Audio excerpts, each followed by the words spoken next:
کیا آپ نے کبھی یہ محسوس کیا ہے کہ آپ دنیا میں پیچھے رہ گئے ہیں اور آپ کے دوست، آپ کے ساتھ والے دنیا کی کامیابی کی بلندیوں کو چھو رہے ہیں؟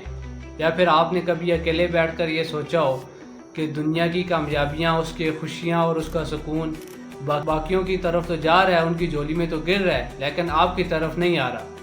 اگر ایسا ہے تو آئیے جانتے ہیں اس میں کتنی حقیقت اور کتنا دھوکہ ہے۔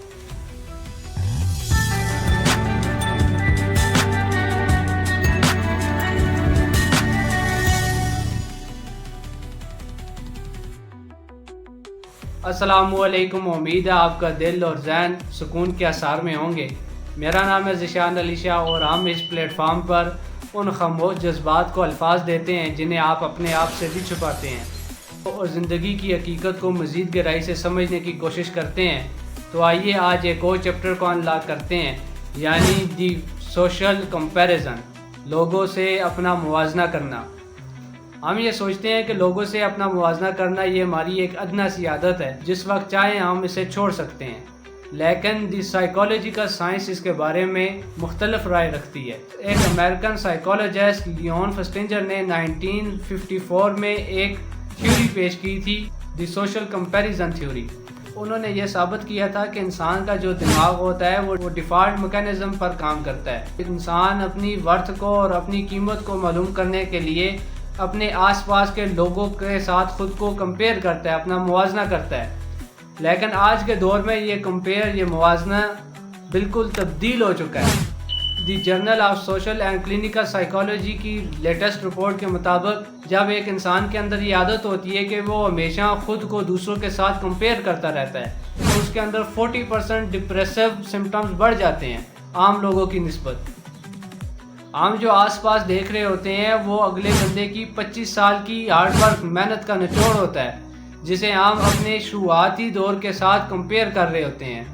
ہم بیہائنڈ دا سین اپنی سٹرگل کو، اپنی محنت کو اور اپنی تھکن کو، اس کا جو فائنل ریزلٹ ہوتا ہے، اس کی جو اچیومنٹ کا جشن ہوتا ہے، اس کے ساتھ کمپیئر کر رہے ہوتے ہیں، جو کہ سراسر ناانصافی ہے۔ اسے اگر مزید گہرائی سے سمجھیں تو ہمیں دنیا کے عظیم مفکروں اور مصنفوں کی کتابوں کا مطالعہ کرنا پڑے گا۔ امام طبری کی تاریخ الطبری ہو یا پھر ابن خلدون کا المقدمہ ہو، اس میں ہمیں ایک بہترین واقعہ ملتا ہے جو ہماری آنکھیں کھولنے کے لیے کافی ہے۔ اپنی کتاب میں یہ قصہ اس طرح سے لکھتے ہیں کہ بغداد میں اس وقت برامکا خاندان کا عروج تھا اور اس وقت کے دو عظیم مفکر اور دوست ایک ہی استاد کے شاگرد تھے، ہارون اور جعفر۔ چل کر ہارون کو تخت مل گیا اور وہ تخت نشین ہو گیا، جبکہ جعفر نے علم مہارت حاصل کی اور اس کی شہرت اتنی زیادہ ہو گئی۔ بادشاہ ہارون اپنے تخت پر بیٹھتا تو گلی میں اسے جعفر کی تعریفوں کے سوا کچھ نہ سنائی دیتا۔ تو ایک دن اس نے اپنے خاص وزیر سے کہا کہ میرا جو آغاز تھا وہ بہت طاقت والا تھا کہ میں تخت نشین ہوا ہوں، لیکن جو جعفر کا انجام ہے وہ مجھ سے زیادہ بڑھ گیا ہے۔ تو پھر اس نے ایک رات سازش کی اور جعفر کا سر قلم کر کر اس کی لاش کو ایک دروازے کے سامنے لٹکا دیا۔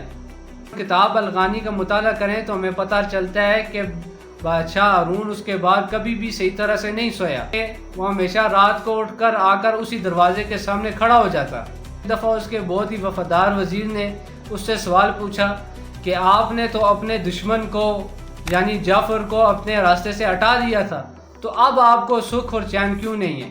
اس وقت ہارون نے جو جملے کہے تھے وہ ہماری آنکھیں کھولنے کے لیے کافی ہیں۔